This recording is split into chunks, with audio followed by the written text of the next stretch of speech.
The Spurs just about ready to mount up for their last ride of the rodeo road trip tonight. So far, they have been bucked off 8 times. They have never gone over on the rodeo road trip either. They play in Utah against the Jazz tonight again. Utah beat the Spurs Saturday, 118-102, handing the San Antonio Spurs their 16th straight loss. The Spurs led the Jazz by 10.5 and then were outscored 30-14 in the third. Those 14 points are a low for the Spurs in a quarter this season. Keldon Johnson had 18, and he put it all on himself. Starting with me, I'm accountable 100% for the third quarter, and I feel like I got to continue to be a leader, continue to set a great example, and I definitely take the blame for that. You know what I mean? I got to move the ball, play better, so I feel like that third quarter, I just got to come out and set the tone a little bit better. All right, so here's the schedule tonight. It's the Jazz, and then they finally get to come home after being away pretty much the entire month of February. It's Indiana on Thursday, and then Houston on Saturday, and then back on the road, only to Houston, though, on Sunday. So they play the Rockets back-to-back. The Rockets, the worst team in the NBA, record-wise. We'll win that one. You hope to get one. Please? It'd be nice. All right. Do you have TikTok on your phone? Well, how many days government officials have to get the TikTok off of their government devices? Plus, the important things you need to remember about bus safety as one kid is almost hit while getting off one.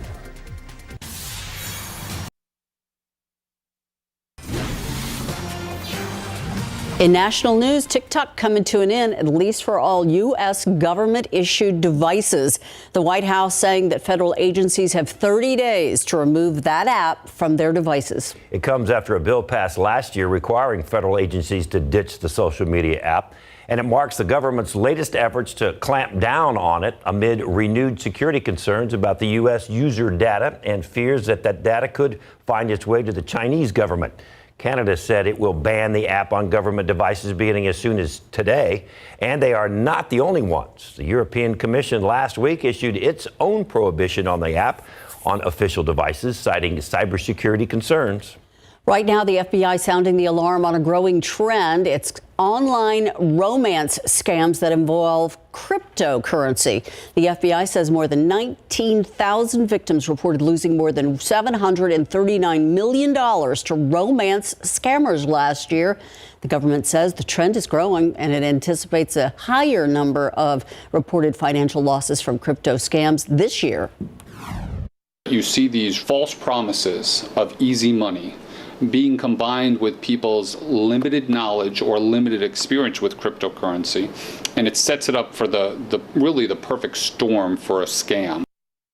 The most common crypto scams are imposter websites, so do the research on your website or the app before you invest. Also, experts say if the deal or the opportunity seems too good to be true, it probably is. And be on the lookout for high-pressure sales tactics or time-sensitive opportunities. Those are the ones designed to convince you to make irrational decisions. We're about to show you some pretty incredible body cam footage out of New Jersey. A house explodes right in front of police. Happened last month. Volunteer firefighters were inside the home. Police were outside of it. They were initially called for smoke coming out of the house when all of a sudden, boom, you see the house just explodes. Miraculously, the firefighters inside survived, only had minor injuries, believe it or not. Seconds before, you can see one firefighter actually walking into the home from the porch. 2 of them were blown out because they were right by the door, so they got blown out the door into the driveway. Fire officials say it was the gear that ultimately helped in keeping all the firefighters safe when the explosion happened. The cause of the fire still under investigation. Some quick thinking from an Ohio school bus driver may have saved a boy's life. The bus driver pulling him to safety just before he steps off the bus into the path of a car driving right by the stopped bus, and it's all caught on camera. ABC's Will Rees has the video. A quick-thinking Ohio bus driver hailed as a hero. Oh my goodness, if I would have been a second late or something or not seen it, he would have got hit. Watch this security footage of the moment April Wise lets a student off her bus outside Dayton. Just then, a car careening toward the child. Wise leaping into action, yanking the student to safety by his book bag. He's one of my quickest students and try to hurry up and get off the bus. It was just mother instincts kicked in. It was like, I gotta make sure the child is okay. The school district sharing the video on social media to spread awareness. I talk to my colleagues throughout the county, and we see this on a frequent basis. Cars are just not stopping for the red lights. This is not the first time that we've had a driver save a student and have video of it.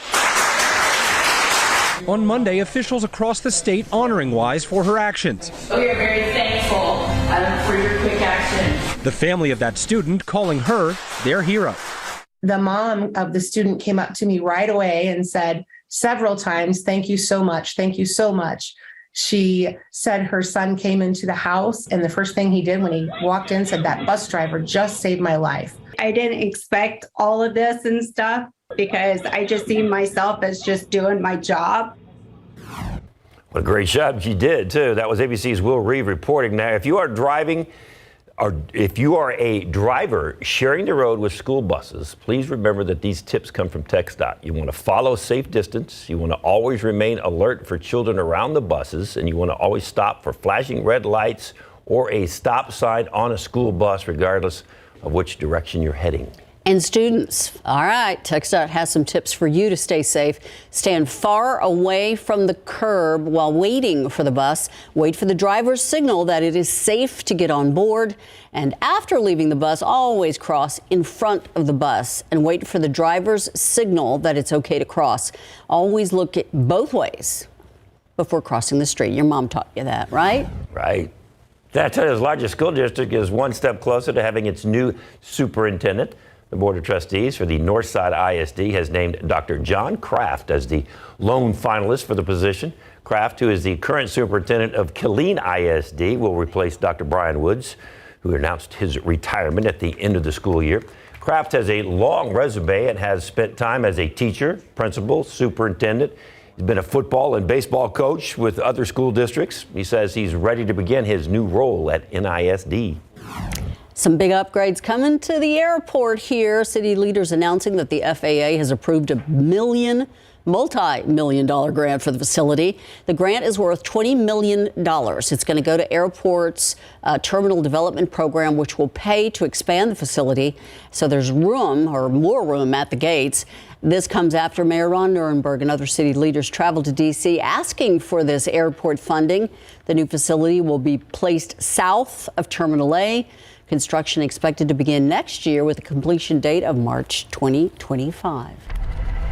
Today would be a nice day to fly, take off. Oh, well, it was No, a while ago. it was Never nicer mind. earlier. The clouds have moved in, and that's affecting a lot of things. What happened? Well, I think that shot's a little deceiving. We're shooting through a lot of atmosphere there. It's not as bad as that looks. We do have some clouds out there, but for the most part, it's going to be a lot of blue skies tonight. We're going to see some warm temperatures, yes, by this afternoon. And temperatures are climbing as we speak now that we've lost those morning clouds. Let me show you what's going on across the country, because there is some cold stuff as you get up to the north. 24 in International Falls. Yeah, we expect it to be cold there. 21 Bismarck, 31 Casper. It's cold, but not bitter cold. The warm stuff you'll find right along the Gulf Coast. We've got 80s for New Orleans, 84 in Orlando, Miami. As it usually is, the hot spot right now at 85. We're sitting at 71 here in San Antonio. And all the active weather is to our north. There's still some snow up there, but Texas is sitting pretty right now. We mentioned the morning cloudiness. It's pretty much gone. Still a patch of clouds down there along I-35. Our KSAT 12-hour forecast takes us up to 85 this afternoon. We dip down into the 70s this evening. We'll look for some clouds and fog to develop by tomorrow morning. More on that in just a few minutes. Thank you, Justin. Still ahead, what is causing Dish Network to crumble over the last couple of days? And we are investigating a tragedy that took the lives of 5 people back in 2018, where you can hear the latest updates on that coming up. And after the break, how much rent has declined across the U.S. in the past 6 months?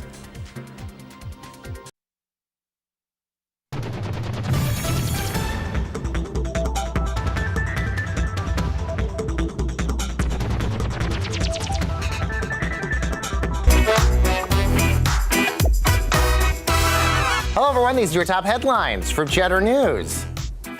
The CDC sounding the alarm about a stomach bug that appears to be extremely resistant to most medications. The federal agency says this could potentially be a serious health threat to the general public. This particular illness comes from a bacteria that can spread through food and surfaces.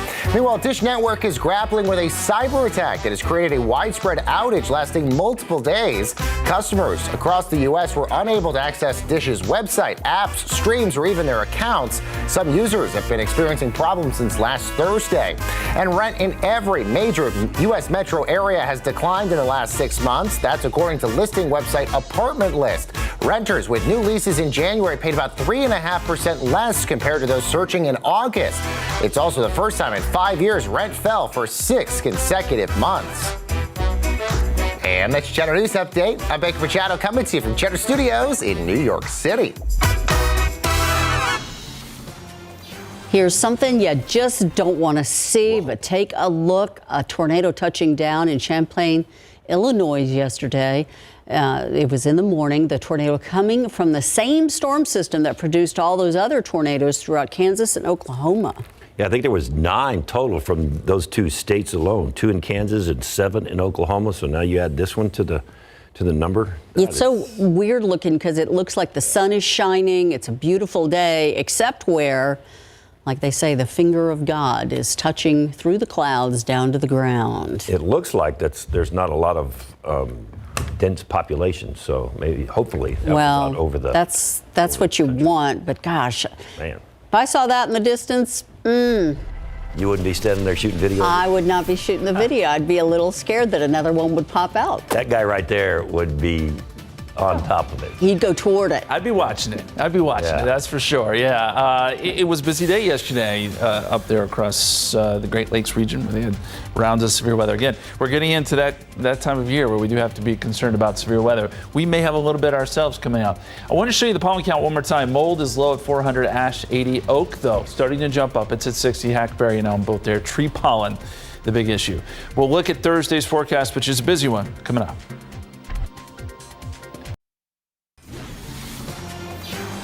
It makes me angry and sad that that there's no answers for anybody. Sure. Back in 2018, a fire destroyed a San Marcos apartment complex, taking the lives of 5 people. Nearly 5 years later, police still haven't caught who did it. So now the brother of one of the victims is hoping his documentary can revisit what happened to bring the person behind it to justice. Texas Crime Stories, hosted by Eric Hernandez and Lee Waldman, investigating the tragedy and why the best way forward is remembering those who were lost. The podcast episode, Iconic Village Fire, is out right now. You can check it out online at KSAT12, on our YouTube channel, or wherever you get your podcasts today. We have hit a very interesting weather pattern. Foggy this morning, then it lifts, and then we saw a shot a while ago. It looked like it was still kind of cloudy out there. It's trying to decide what it wants to do. It's a lot of back and forth. This time of year, the dew points and the humidity kind of yo-yos, and that's exactly what we're dealing with right now. It was dry yesterday. Now it's humid. We'll get a couple days of humidity, then it dries out again. And we're going to go back and forth. I want to show you the dew point change over the last 24 hours, and it's been pretty huge. We're up 33 degrees from where we were 24 hours ago. What does that mean? Just means we went from being rather dry to pretty sticky, and it's going to be a somewhat sticky afternoon, but even more humid coming up tomorrow. You'll see these dew points go even higher. But when you get these surges of moisture coming in, you often get fog, and that's what we dealt with this morning. The dew point trend over the next 6 days, humid today and tomorrow, falls off on Thursday, a couple dry days as we head into the weekend, and then by Sunday the humidity is beginning to increase once again. A lot of that back and forth, as I said. With the humidity around tomorrow morning, I do think we get some fog to start, so morning commute could be a little bit damp. There could be some mist and drizzle mixed in there too, but some visibility dropping in spots tomorrow morning. Should go away pretty quickly by mid-morning. Then the sun pops out and we do exactly what we did today, where we're starting to see temperatures warm up very quickly. 71 degrees at the airport, dew point is at 59, light winds. And temperatures this afternoon, I think they'll be as warm as 86 in Bandera, 84 Seguin, 86 in Floresville. And then tonight, we only dip into the 60s. It'll be a much warmer night because of the humidity. And then by tomorrow, Look at these highs. 90 here in San Antonio, 89 Somerset, 91 Pearsall, 90 in Uvalde. Very warm afternoon and a little bit humid to boot. So it's going to feel a lot like spring tomorrow. Here's what our forecast looks like down the line. So Tuesday and Wednesday, again, today and tomorrow, morning clouds, afternoon sun. And then as we get into Thursday, that's where things begin to change. Thursday morning, we could see a few showers, maybe a storm. Mainly north of San Antonio, but there's a small chance there. And then as we get into Thursday afternoon, this is a time frame I'm going to watch. Now, this model in particular is a little more optimistic than the other ones in the sense that it does try to get some showers and storms going. I think the window is very small, but if we do get some storms going, there's a chance they could be strong to severe. So that's why we have to watch it. I don't think we're going to get a lot out of this, but this is around 6 o'clock, does show a quick moving line of storms. We'll see. Behind it, though, very gusty winds, gusts to 50, maybe even 55 miles per hour as we get into Thursday night. The winds are going to be howling. There is a fire threat here, which is kind of odd with it being nighttime, but with the winds these strong and as dry as it's been, something else to watch, especially west of San Antonio. So some very, very strong winds. And we mentioned the severe weather threat. It's just isolated where we are, San Antonio points east, but you'll see a lot more severe weather on Thursday as you get up towards Dallas, Shreveport, Waco, parts of Louisiana. That's where it will be very busy. Behind this system, you have the fire danger, all of West Texas, but Del Rio, Rock Springs, Brackettville, they'll be included in the extreme to very high fire risk as that dry air moves in a little bit earlier out west. The threat is going to be there. But the payoff is the weekend, as I've been saying. 78 Saturday, 76 Sunday. Beautiful. Light winds for the most part, too. So here it is laid out in the 7-day forecast. 90 next couple days, dropping down to the 70s behind that front on Friday. And there's that great weekend with lows in the 40s. Guys. All right. Thanks, Justin. Coming up after the break, how one class at Canyon High School is helping students learn some real-life skills before they graduate. Canyon High School students, part of an automotive technology class. They are learning some real-world skills and getting opportunities for the future. Tiffany Huertas takes us to their auto shop with more on what they are learning and how it's being able to change their lives. This morning we're pulling a crank on a motor that we are rebuilding for one of our customers. Automotive technology classes at Canyon High School is providing students hands-on learning experience and skills. These are some of the big projects that we've been working on. Most of these cars have been in here for a little over a year. They've gotten complete new suspension, new steering, new brakes. Senior Jacob Merson started this program freshman year. You just start off with the basics of being safe in the shop, go through OSHA training, and then after that you come out in the shop, you learn how to work on things. Pretty much rebuild any part of a car. Students recently participated in an auto skills competition. We took first place as a team and I took first place as an individual. Students earned a scholarship too. Students part of this program also earn industry-based certifications they can use for job opportunities. At the moment, we're trying to take off the crankshaft. This one's being a little difficult this morning. For others wanting to join, students have a message. Just try it. You miss 100% of the shots you don't take. Tiffany Huertas, KSAT12 News. Congressman Joaquin Castro is recovering after a successful surgery. He left MD Anderson in Houston yesterday after having an operation to remove malignant tumors from his small intestine. Castro released a statement saying, quote, "My prognosis is good. I expect to be home recovering in Texas for several weeks before returning to Washington to continue my work on behalf of the people of my hometown, San Antonio," end quote. Research, well, actually, we're going to go on to entertainment news. Courtney Cox now has her star on the Hollywood Walk of Fame. The actress, known for many shows and movies like Scream and one of my favorites, Cougar Town, but she's also known for her role in Friends. That's the big one. And yesterday, she had her star unveiling. She had her two co-stars, Lisa Kudrow and Jennifer Aniston, by her side. You are the definition of a truly beautiful, talented, and what's most important, a truly good and decent human being. We love you. Your sister's from another mister, and we love you.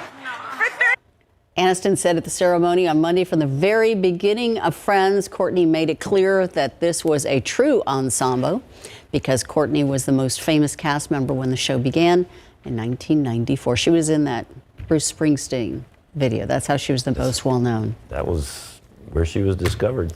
Hollywood has a quintet of action-packed movies heading to the theaters in March. Rick Damagella has a preview. No friends in the industry. I had to draw the line between my brothers and my enemies. Michael B. Jordan steps back in the ring and behind the camera to star in and direct Creed 3. The bell rings March 3rd. This is Commander Mills. My ship was hit by an undocumented asteroid. Adam Driver crash lands on an unfamiliar world populated by prehistoric creatures in 65. The fight to survive begins March 10th. Hey, policing! Billy Batson and his superpowered siblings are back in Shazam! Fury of the Gods. The sequel to the 2019 DC movie flies into theaters March 17th. I'm going to need a gun. Welcome back, Mr. Wick. Keanu Reeves returns as the well-dressed assassin in John Wick Chapter 4. The contract goes out March 24th. We're thieves, but we help the wrong person steal the wrong thing and unleash the greatest evil the world has ever known. Chris Pine and Michelle Rodriguez will need to make critical roles during their adventure in Dungeons & Dragons Honor Among Thieves. The game begins March 31st. Getting an extra large popcorn in Hollywood, I'm Rick Damagella. And grab your popcorn now because SA Live's coming up. We've got popcorn. Or no, we don't have popcorn, but we've got something better than that. Yes, all right. We are going to help you relax and go ahead and pamper yourself. Yes, indeed, with some all-natural soaps and lotions and all sorts of good stuff. And Tara Hardiman from Carmel Soap Company is here. And why did you develop all these natural products? Well, I bought a big name baby wash. It smelled like window cleaner, and I ended up finding out that it was water, detergent, and fragrance. Okay, and now she's got this, believe it or not, that's full and that is very, very light. And with all this, everything in there, you could basically spread that on toast. Absolutely. Whipped butter. We get to try it out. Oh, yes. And we are going to get to meet two little girls who are thriving from equine therapy. Jen introduces us. Yeah, an amazing story here. Also, we've got some really cool fashions to show you here. Some beautiful, beautiful things that are going to be maybe something you can wear. Yes, and we'll tell you about an event happening this Thursday. And a concert coming up that is combining water around here, how important water is, and classical music. We actually have a harpist sitting here, and the concert's actually going to take place by a couple of dams around town. Yes. Yeah, so wear your rain boots if you're going to attend. Exactly. That and a whole lot more coming up on SA Live, so stick around.